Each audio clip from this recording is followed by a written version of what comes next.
BJP ప్రభుత్వం ప్రజలకు vote హక్కు కూడా లేకుండా కాలర్ తొక్కి మనల్ని ఎంత హింస పెడతా ఉన్నారో చూస్తూ ఉన్నాం.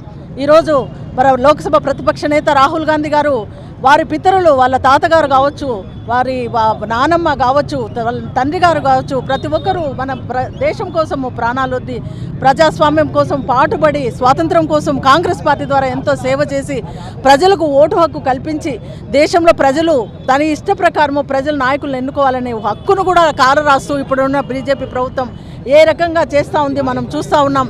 కాబట్టి ప్రతి ఒక్కరూ మేల్కోవాల్సిన సమయం ఏర్పాటైంది. రాహుల్ గాంధీ గారు ఇప్పుడు జరగబోయే బీహార్ ఎలక్షన్లలో ఏ రకంగా అరాచకం జరిగిందని ఎలక్షన్ కమిషన్ పని అడగడం జరుగుతూ ఉంది. అవును, అసలు చనిపోయిన వాళ్ళు ఓట్లు వస్తున్నాయి, బ్రతికున్న వాళ్ళు చనిపోతూ ఉన్నారు, ఒక్కొక్కరు 10-20 ఓట్లు వేస్తూ ఉన్నారు. అసలు ఇది ప్రజాస్వామ్యమా? ఒక వ్యక్తికి ఒక ఓటు, వారి మనోభిష్టం మేరకు ఎవరైతే సమర్థులైన ఉన్నారో వారికి ఓటు వేసి గెలిపించుకోవాల్సిన బాధ్యత ప్రజాస్వామ్య వ్యవస్థలో మన భారతదేశంలో ఉంది.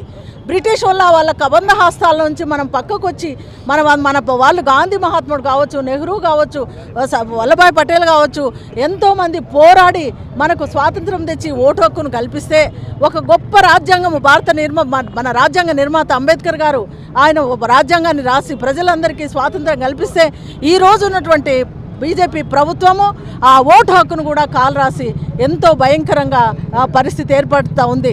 ఇంకా ప్రజలతో ఎన్నుకోకుండా వాళ్ళు ఎన్నుకున్నటువంటి ప్రజలు వాళ్ళు ముందుగానే డిసైడెంట్ ప్రజలకు మనం ఏ రకంగా ఓటు వేయాలా, ఓటు వేసి ఏం లాభం ఉంది, ప్రజల చేత ఏ రకంగా పరిపాలన జరుగుతుంది. కాబట్టి దానికోసం పోరాడుతున్నటువంటి రాహుల్ గాంధీ గారికి మద్దతుగా దేశ ప్రజలందరూ రావాలని నేను కోరుకుంటా ఉన్నాం.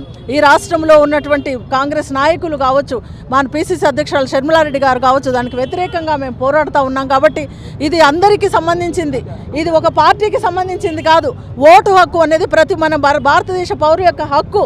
ఆ హక్కును కోల్పోయి చనిపోయిన వాళ్ళు ఓటేసినారు, బ్రతికిన వాళ్ళు చచ్చిపోతూ ఉన్నారు, ఒక్కొక్కరు 20 ఓట్లు వేస్తూ ఉన్నారు. వాళ్ళకి ఇష్టంగా వాళ్ళ పాలన కోసం చేయడం, అదే కాకుండా మంచి పరిపాలన ఇస్తూ ఉన్నారా?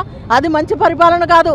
కుల మతాలను రెచ్చగొడుతూ ఉన్నారు, తర్వాత స్త్రీలకు రక్షణ లేకుండా చేస్తూ ఉన్నారు, నిరుద్యోగ యువతకు ఉద్యోగాలు లేకుండా ఉన్నాయి, రైతులు వాళ్ళకు రావాల్సినటువంటి రాయితీలు రావడం లేదు, ఎంత ధరలు పెరిగిపోయినా ఈ ప్రభుత్వం 15 ఏళ్ళ నుంచి ఈ రకంగా చేస్తూ కనీసం ఓటు హక్కు కూడా లేకుండా చేస్తుంది. కాబట్టి మనమంతా దానికోసం పోరాడాలనే ఉద్దేశంతో కాంగ్రెస్ పార్టీ పెద్ద ఎత్తున ఉద్యమం చేపడుతూ ఉంది.